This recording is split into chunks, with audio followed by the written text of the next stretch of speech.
By Israel. Israel is the number one place where police forces around the world are trained.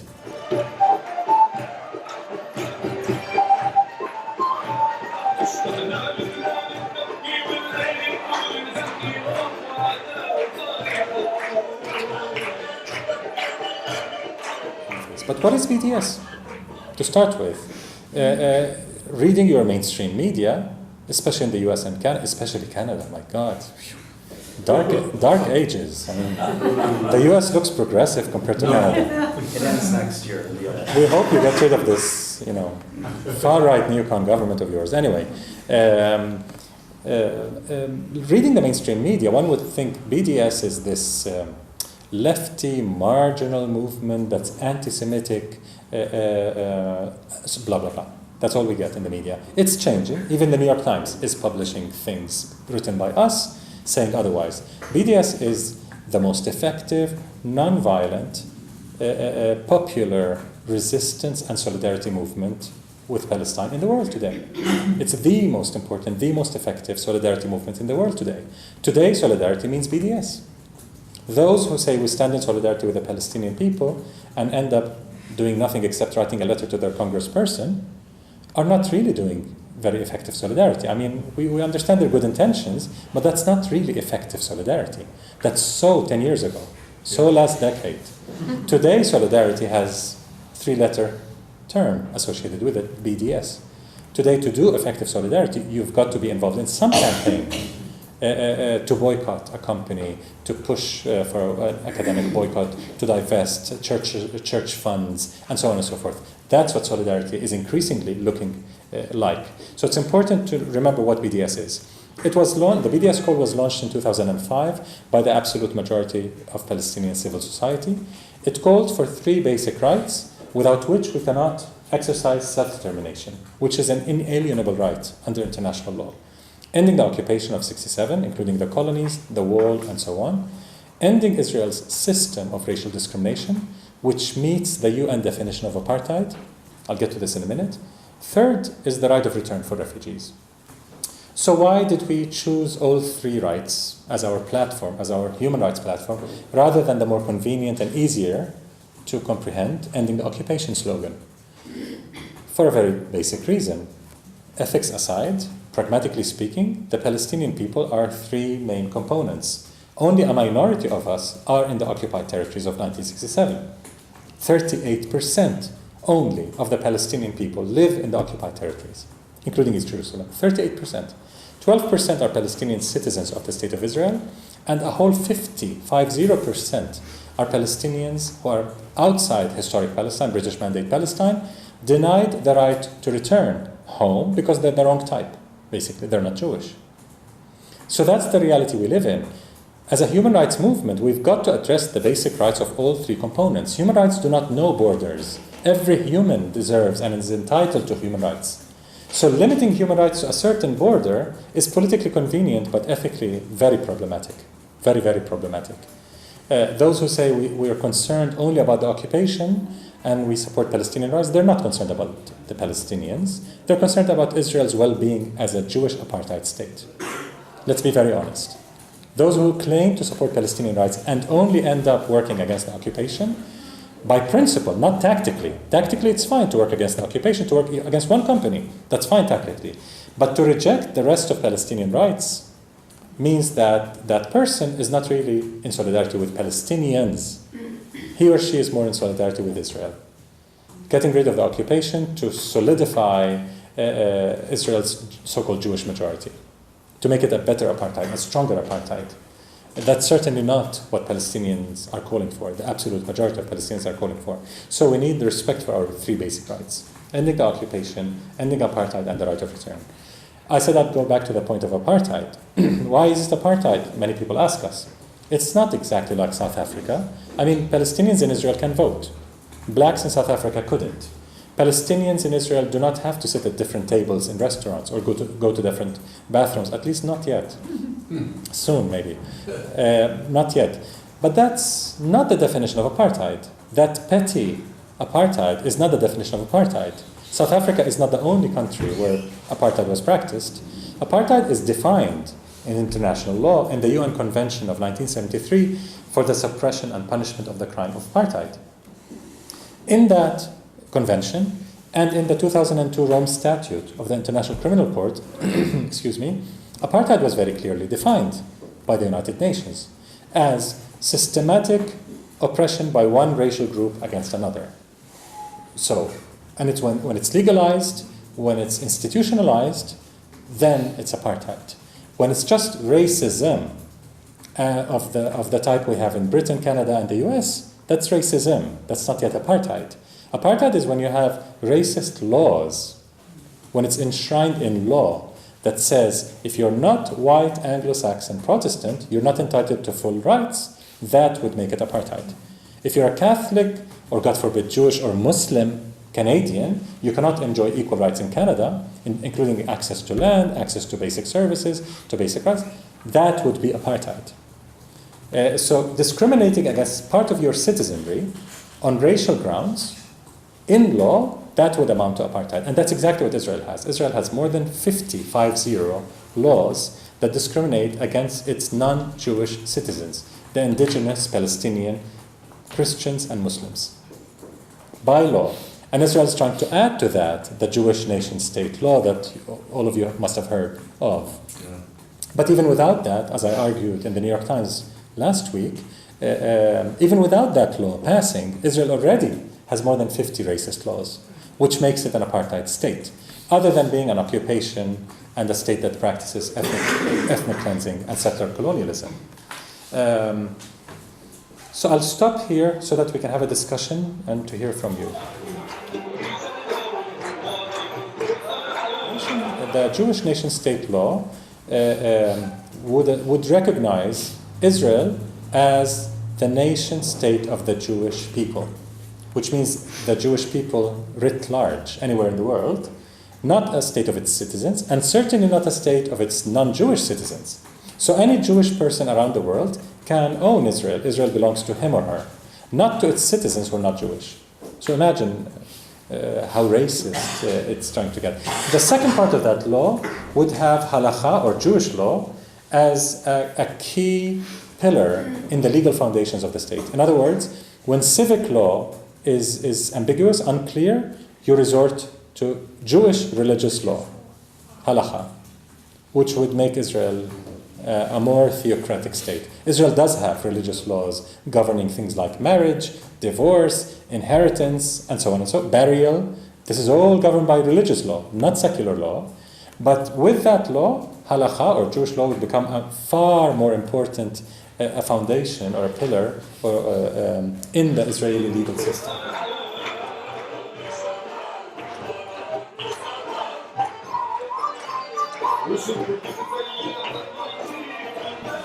If South Africa was desperate, Israel is far more desperate. Okay. Far, by far. So to Israelis, being part of the West is what they live for. Being part of the white West is what they live for. Israeli academics, Israeli artists, every Israeli has connections with the West, and that's where Israel belongs in their mind. So how does that fit in with the kind of victim mentality stuff? It's the same victim mentality that South African Afrikaners had, which many people do not remember. Afrikaners, the white minority of Dutch origin, was persecuted by the British, was massacred by the British. They were subject to genocide by the British. Hundreds of thousands of them were decimated, were killed, annihilated by the British Empire at the time. And they felt they held the Bible in one hand and the gun in the other hand, as Desmond Tutu said, to colonize that land as victims, that they were prosecuted. So they went to establish a safe home for the Afrikaners, where they had no other place to go in their mind.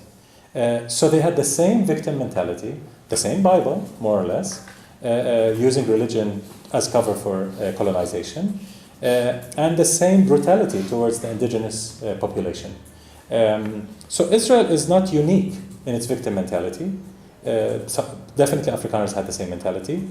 And it's not unique in propagating this message to the colonists, basically, that we've got to live by the sword, as Ariel Sharon used to say, or else the world will kill us. So that's where we stand. There's the same mentality. Now, I'm not saying it's as easy. It's much more difficult to impose boycott, divestment, and sanctions against Israel than it was against South Africa, because Israel has a major lobby. Aside from the business lobby, it has a major Zionist lobby, Jewish but also Christian fundamentalist lobby, that's protecting it. That's protecting its interests in Congress and so on. South Africa had that business lobby, but not so much the other lobby at hand. Israel has an extremely efficient marketing mechanism. It uses Zionists around the world to market its products and to give it privileges in entering markets. So it does have some advantages technically, but it's way overrated. Terribly exaggerated. So the world does not really need Israel's apartheid to continue. There's no strategic interest by the world to maintain this settler colonial apartheid state as such, despite its power. So it's a nuclear power. It has hundreds of nuclear weapons. It's one of the most powerful armies in the world, definitely. Economically, Israel is still strong. The last quarter saw its first slip, where it had minus, basically, growth in the negative, reduction, but still a strong economy. So we're not under any illusion that it's easy, but it's vulnerable. It depends tremendously on international trade. That's why boycotts and sanctions can very deeply affect it, much more than South Africa.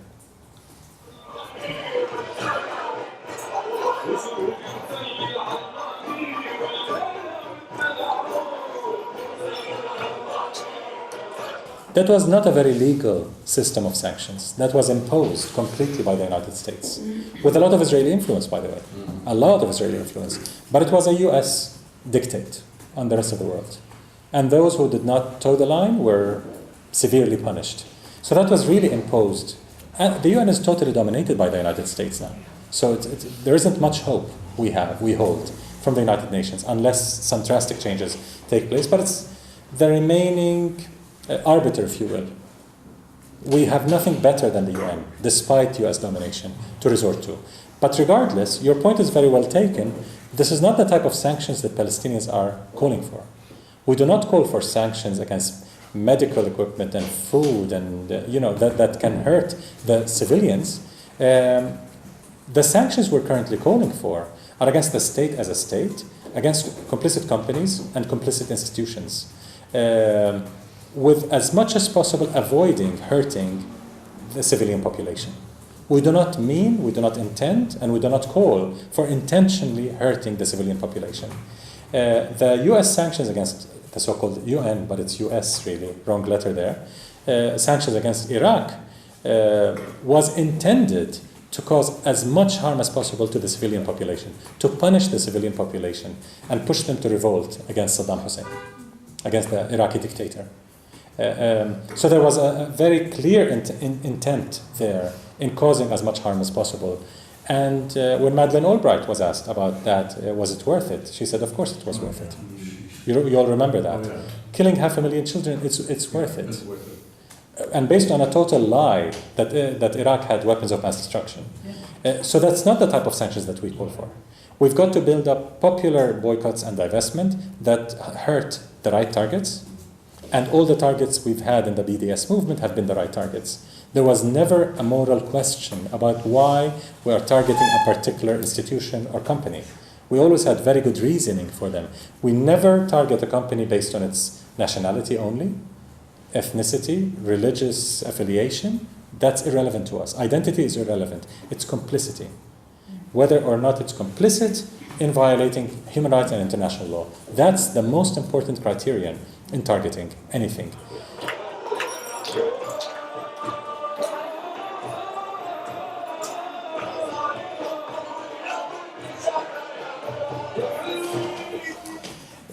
Yes, Israel milks the Holocaust to have access to markets, to have access to academic institutions, artistic institutions, and so on. I mean, Israel abuses the horrific genocide committed against European Jewry by the Nazis and their allies in order to market Israeli products and services and to have access for Israelis around the world.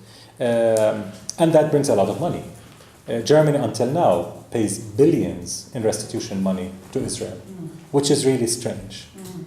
It should pay it to Jewish communities that have descended from Holocaust survivors, not to Israel, a state that's committing crimes in Jewish people's names.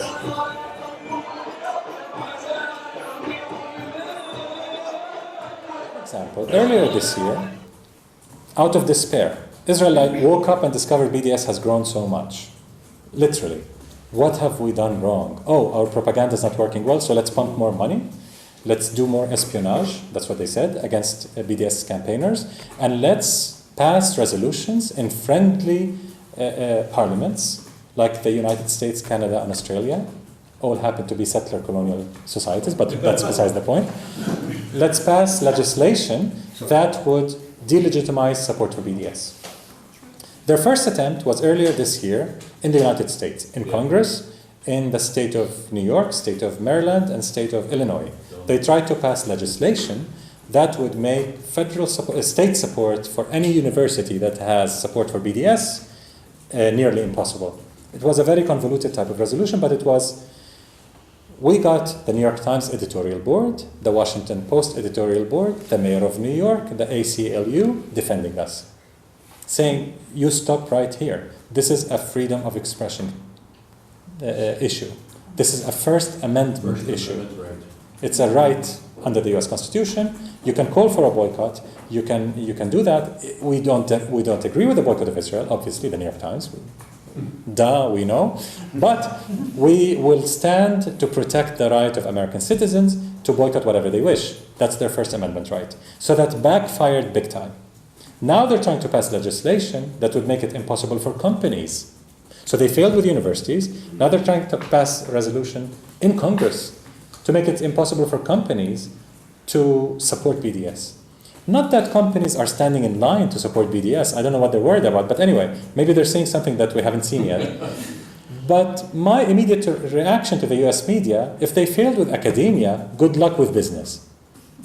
They're trying to pass a resolution that would restrict business in the United States. Good luck with that. What has happened in the last year or so is that 17 European governments have passed guidelines to their businesses and to their citizens.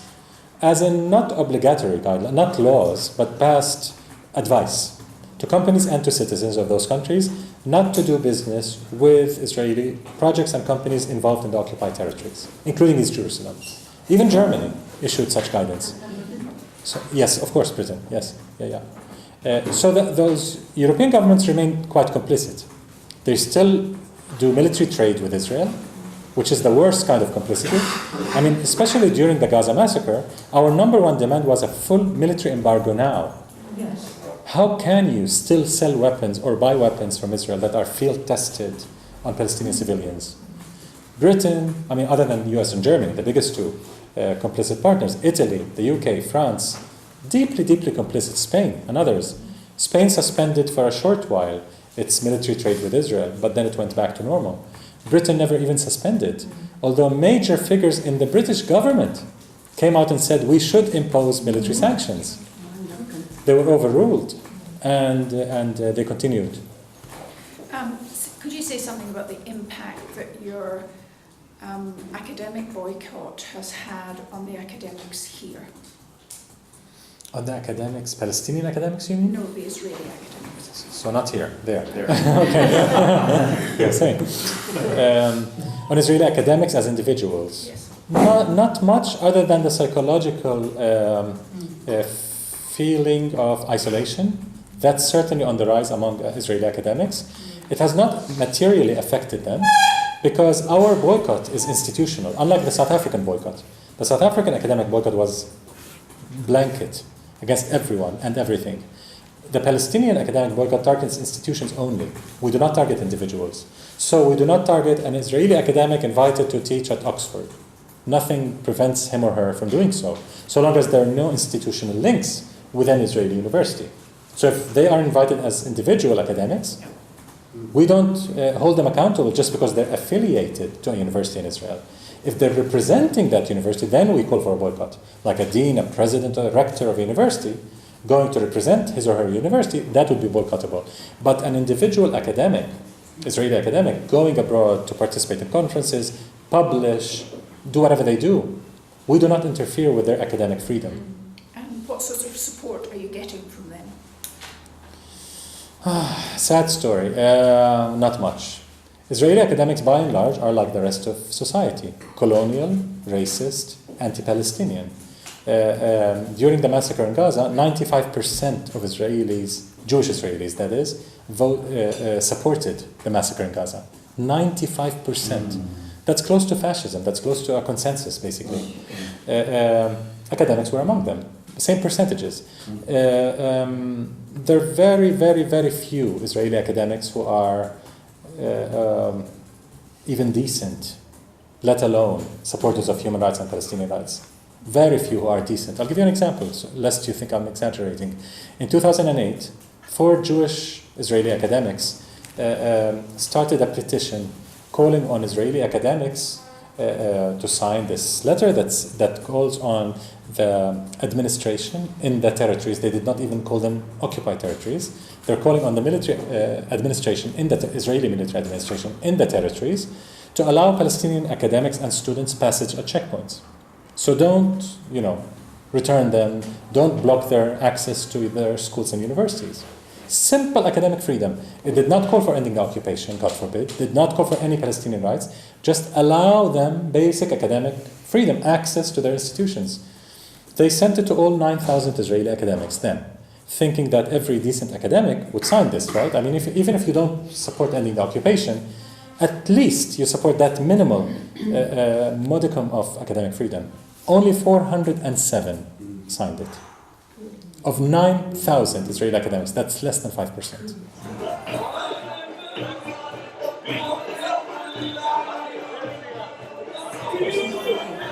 Here it's beyond symbolic. It's with the Gaza massacre, it started to go beyond the symbolic.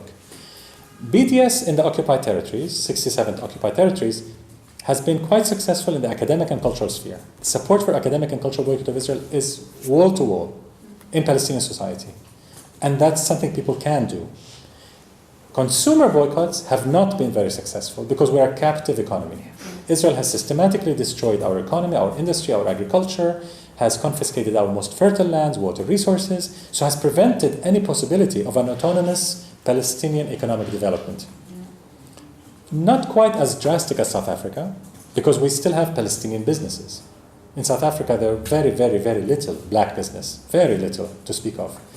We're a bit better in that respect, especially during the Oslo period, which was a disaster for the Palestinians, but at least some businesses were able to establish themselves, completely restricted by Israel. So we are a dump for Israelis' third-grade products. Israel controls our economy completely, thanks to the Oslo agreements. And it controls our economic fate, our economic development possibility.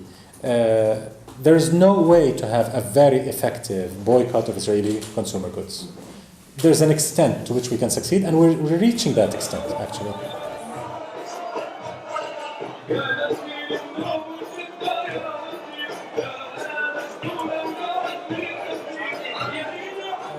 There is some military training, but the biggest money maker for Israel in that area is police training. Yes.